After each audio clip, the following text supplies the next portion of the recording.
دوں گا وہ کر دوں گا. میرے پاس بہت سے میڈیا کے لوگ آ کے بولے آپ تبصرہ کیوں نہیں کر رہے؟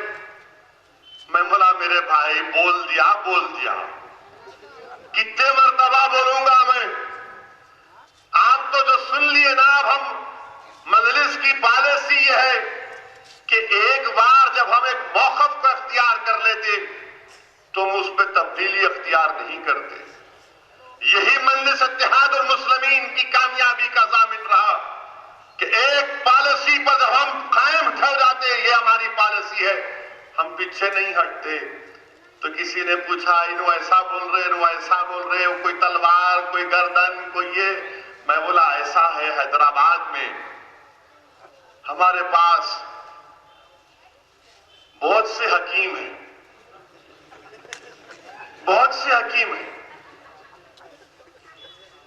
تو حکیم کے پاس کوئی گیا سنا میں، جا کے بولے حکیم صاحب سلام علیکم. حکیم صاحب بولے کیسا آنا ہوا میاں؟ بولے ذرا کمزوری چل رہی آج کل.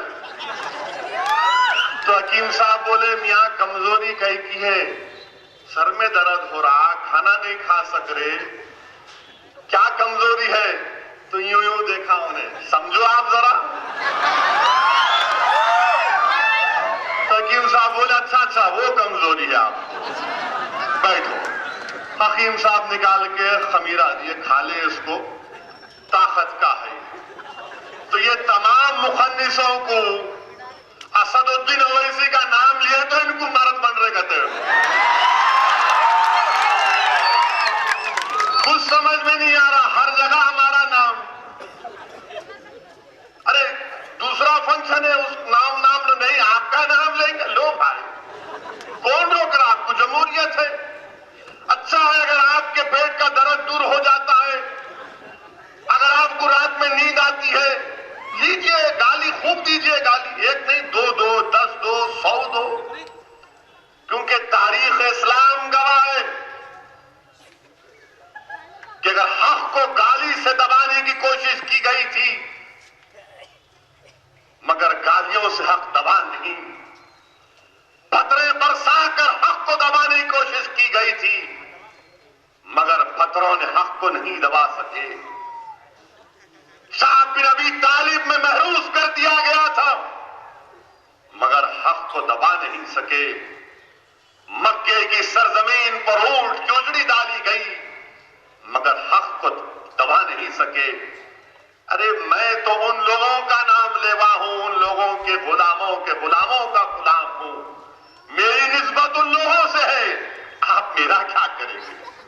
اگر جانا ہے تو جائیں گے. جانے کے بعد میرا سفر تو بہت لمبا، مگر یاد رکھو جب تک ہم زندہ رہیں گے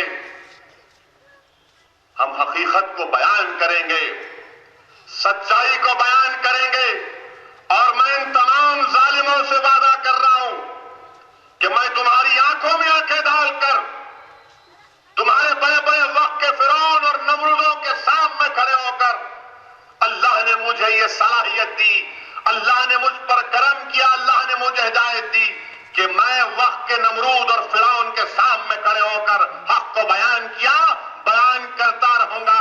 میری زبان کو تم روک نہیں سکتے، میری سوچ اور فکر کو تم ختم نہیں کر سکتے. اگر ایک اویسی جائے گا تو ہر گھر سے الدین اویسی انشاءاللہ تعالی پیدا ہوگا. اور میرے عزیز دوستوں اور بزرگوں، یہی کام آپ کو اور ہم کو کرنا ہے کہ مصلحت کے نام پر بزدلی اختیار نہیں کی جا سکتی.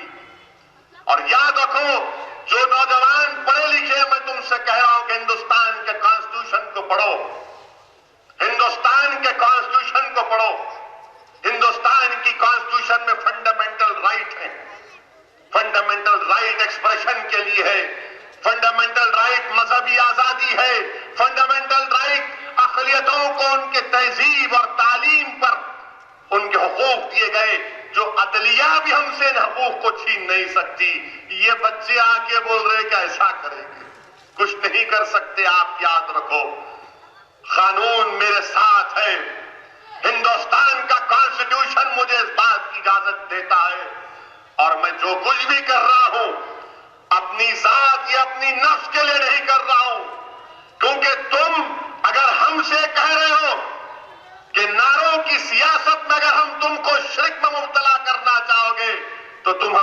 میں مبتلا نہیں کر سکتے. یقیناً ہم گناہگار ہیں, خطاکار ہوں گے, کمزور ہوں گے, مگر ہم شرک کو اختیار نہیں کر سکتے. ہم شرک کو اختیار نہیں کر سکتے. ہم کسی اور مسلک میں ہوں گے, یہ مسلک وہ مسلک, مگر ہر مسلک یہی کہتا ہے کہ توحید پر کمپرومائز نہیں کیا جا سکتا. توحید پر کمپرومائز نہیں کیا جا سکتا. اور اگر تم یہ سمجھ رہے ہو کہ یہ بولنے سے ایسا ہوگا, نہیں ہوگا. ایک اور اہم بات میرے عزیز دوستوں اور بزرگوں, وہ یہ ہے کہ ہماری باتوں پر ناراضگی کا اظہار کرتے ہیں. آر ایس ایس کا فنکشن احمد آباد میں ہوا. وہاں پر پولیس کا ایک بہت بڑا آفیسر گجرات کا, جو 6-7 سال جیل میں رہا, گجرات کی باہر کی جیل میں رہا, ڈی جی ونزارا, جس پر 7 لوگوں کو قتل کرنے کا الزام ہے. آر ایس ایس کے فنکشن میں گیا تو ہر آر ایس ایس کا ورکر اس کا ہاتھ چوم رہا تھا, اس کو گلے لپٹا رہا تھا, عزت کا مقام دیا گیا. تم کو میری بات کڑوی نظر آتی ہے. اگر کوئی ایسا مسلم پولیس آفیسر ہوگا جس نے انکاؤنٹر کیا, کچھ کیا ہوگا, یا پھر اگر یہاں پر کوئی ایسا نوجوان ہوگا جس پر دہشت گردی کا الزام ہوگا, اس کو لا کے میں ڈائس پہ بٹھایا تو کیا گزرتا؟ نیشنل نیوز بن جائے گی. فجر کی اذان ہونے سے پہلے بولیں گے دیکھو بیٹھا ہوا تھا اویسی کے ساتھ. ان کی بھڑکاؤ جماعت, ان کی بھڑکاؤ زبان, ان کی زہریلی زبان, پھر بولتے یہ بھڑکاؤ بھائی جان.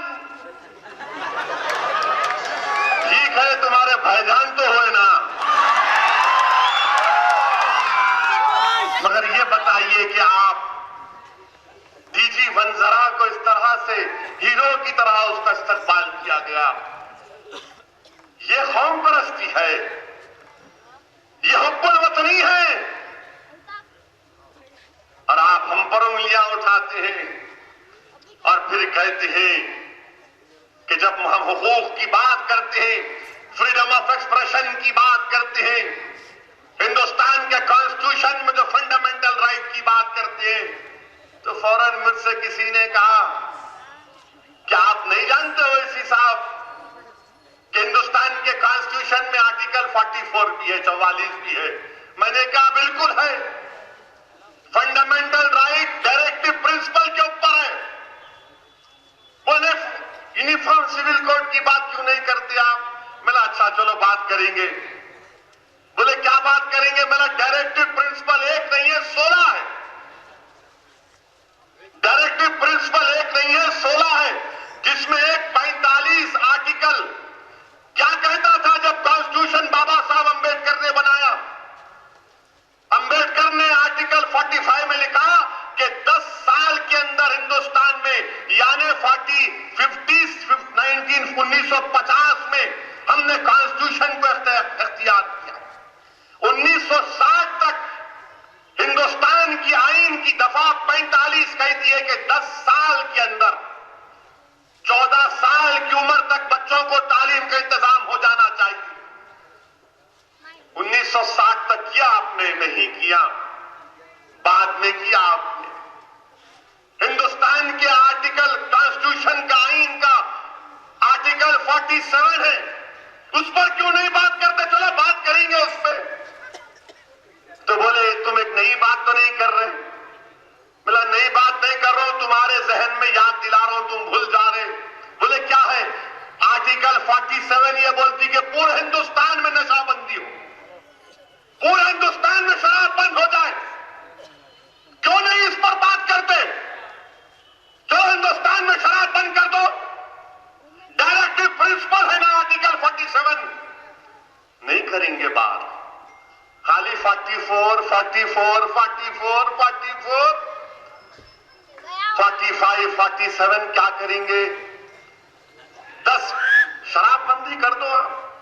آپ کو معلوم میرے بھائی 2012 کا ڈیٹا دے رہا ہوں, 2012 میں 5870 لوگ صرف شراب پی کر موت کا شکار ہو گئی۔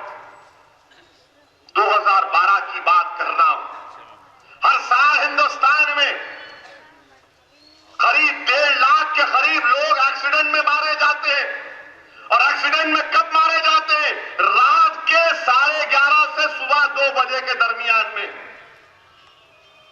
کرو نا بھائی آپ آرٹیکل 47 میں بند کرو یہ کتے کے پیشاب کے دکانوں کو، بند کرو یہ شراب کی دکانوں کو، لگاؤ آرٹیکل 47 کے تحت، بولو نا۔ بولیں گے نہیں وہ کیسا کریں گے، شام ہوئے کی مارنا ہے نا، بغیر گلاس کے نیند نہیں آتی ان کو۔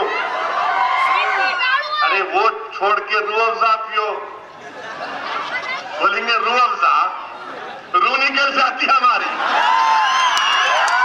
آرٹیکل 47 پہ بات کیوں نہیں کرتے آپ؟ خالی 44، 44۔ اچھا پھر ہندوستان کے آئین میں 371A 371B ہے، ناگالینڈ اور میزورم کو ہم نے اختیار دیا کہ ان کے مذہبی رسومات میں، ان کے تہذیبی رسومات میں کوئی تبدیلی نہیں لائیں گے۔ کتنے ناگالینڈ کے لوگوں کی آبادی ہے؟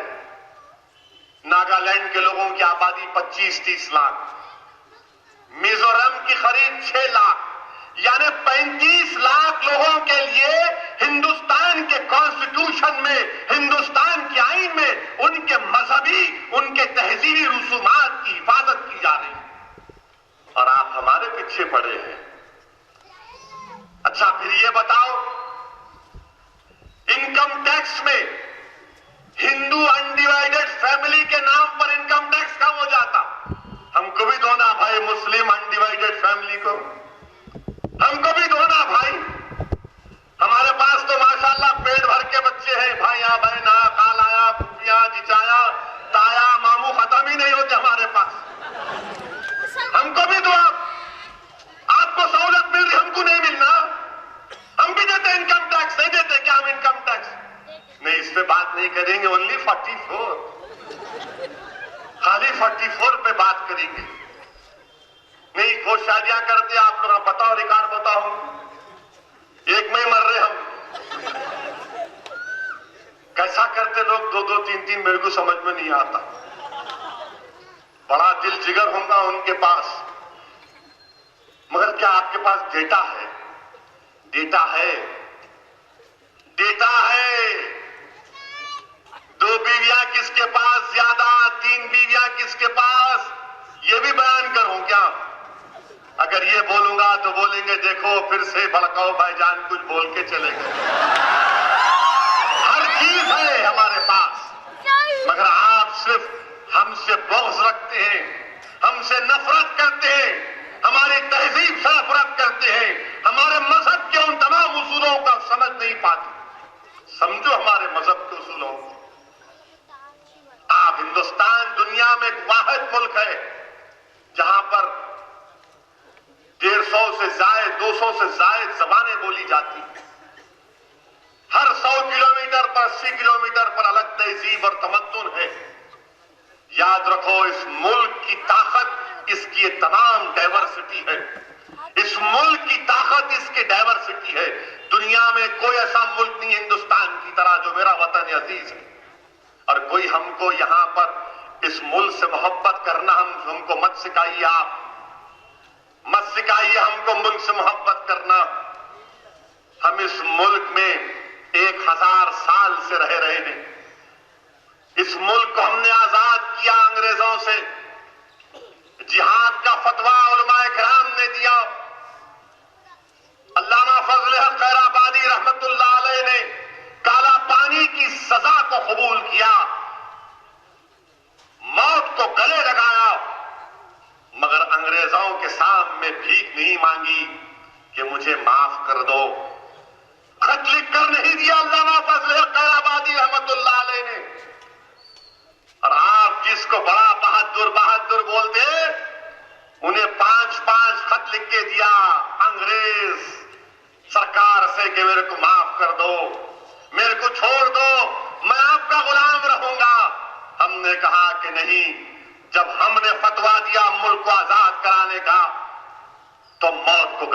جائیں گے.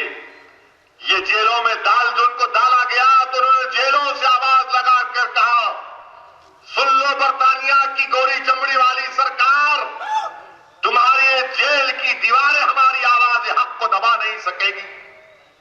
اسی طرح ہم نے اس ملک کو آزاد کیا.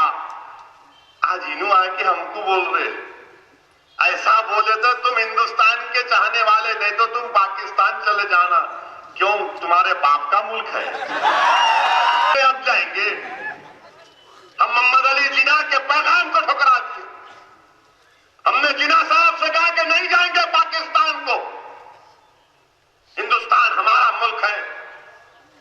ہندوستان کے تاج محل، قطب مینار، لال قلعہ، یہ قلعہ گولکنڈہ، یہ چار مینار، یہ تمام ہماری بزرگوں کی نشانیاں. ہم ہندوستان چھوڑ کر نہیں جائیں گے.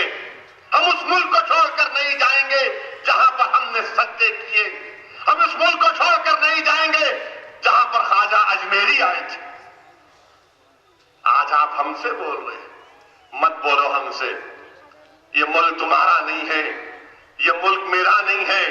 یہ ملک نہ ہندوؤں کا ہے، یہ ملک نہ مسلمانوں کا ہے، یہ ملک نہ سکھوں کا ہے، یہ ملک نہ عیسائیوں کا ہے. یہ ملک ہندوستانیوں کا ہے. یہ ملک ہندوستانیوں کا ہے. اس ملک میں کبھی یہ ملک ہندو راشٹر نہیں بن سکتا، نام بننے دیں گے انشاءاللہ تعالی. یہ ملک سیکولرزم کے اصولوں پر قائم ہوا تھا اور یہ ملک انشاءاللہ تعالی سیکولرزم کے اصول پر قائم رہے گا. یقیناً یہاں پر کمزوریاں ہیں، ناانصافیاں ہیں، مگر ہماری لڑائی ملک کے خلاف نہیں ہے، نہ کبھی تھی، نہ انشاءاللہ رہے گی. ہماری لڑائی ان 10% لوگوں کے خلاف ہے جو 90% ہندوستان کی عوام کو محروم رکھ رہے ہیں. جو 10% لوگ اقتدار کی کرسیوں پر بیٹھتے ہیں اور 90% عوام کو غربت اور مفلسی ان کا مقدر بنا کر رکھ دیے. آج جیلوں میں سب سے زیادہ مسلمان ہیں. اس پر کوئی بات نہیں کرتا. آلیر کا انکاؤنٹر ہو کر 1 سال ہو گیا. انکوائری کیا ہوئی نہیں معلوم ہوتا. مکہ مسجد کی فائرنگ کی رپورٹ حکومت کے پاس ہے، پیش نہیں کی جاتی. میرے عزیز دوستوں اور بزرگوں، ان حالات میں ہم کو اپنی جماعت کو مضبوط کرنا ہے، اپنی جماعت کو اور مضبوط کرنا ہے. لوگ بہت سے آئیں گے، بہت چلے جائیں گے، انہوں ایسا کر رہے کہتے ہیں، انہوں ایسا کر رہے. ارے یاد رکھو، مجلس کی طاقت کی وجہ سے یہ تمام اسکیموں میں اضافہ ہو رہا ہے. مجلس کی بے باک آواز کی وجہ سے تلنگانہ کی اسمبلی میں حکومت کو مجبور کیا جاتا. آئیے مجلس اتحاد المسلمین کو مضبوط کریے، اپنی جماعت کو مضبوط کریے. جہاں پر ہماری ابتدائیاں نہیں ہے اس کو اور مضبوط کریے. جہاں پر ہمارا پولنگ پرسنٹیج کم ہوا، میں بزرگوں سے درخواست کر رہا ہوں کہ آپ ہماری رہبری کریے، بتائیے ہم کو کیا غلطی ہم کر رہے ہیں. کیونکہ یہ جماعت آپ کی ہے. جو ہمارے بزرگ آج ہیں زندہ، اللہ ان کو سلامت رکھے. جنہوں نے قائد ملت کو دیکھا، جنہوں نے فخر ملت کو دیکھا، جنہوں نے سالار ملت کو دیکھا، اور انہی بزرگوں کی محنت اور جستجو کا نتیجہ ہے کہ مجلس اتحاد المسلمین اس مقام پر آ پہنچی ہے. جس جگہ پر آج یہ جلسہ ہو رہا ہے، نوجوانوں، تم اس جلسے اس علاقے کی، اس مقام کی تاریخ نہیں جانتے. اسد الدین اویسی جانتا. جب اس جگہ پر جلسے ہوتے تھے آج سے 30 سال پہلے تو ڈائس نہیں ہوتا تھا، اتنا بڑا مجمع نہیں ہوتا تھا. 30-35 سال پہلے جب جلسے ہوتے تھے داربن عاشور خانے کے پاس، اگر الیکشن کا جلسہ ہوتا تو مجلس کے وہ جید اراکین اپنے ہاتھوں سے ترازو لگاتے تھے. یہاں پر اس دیوار پر ترازو کا نشان اتارا جاتا تھا، تخت لگایا جاتا تھا اور تخت ڈائس بنتا تھا. میرے عزیز دوستوں، بزرگوں، نوجوانوں، بڑی مشکلات کا سفر کرتے کرتے، پرپیج وادیوں سے گزر کر، ظالم حکمرانوں سے لڑ کر، جیلوں کی صحبتیں برداشت کر کے، پولیس کی ماریں کھا کھا کر، ہمارے بزرگوں نے آج مجلس اتحاد المسلمین کو اس مقام پر پہنچایا. نوجوانوں، اب تم کو اس جماعت کو لے کر آگے بڑھنا ہے.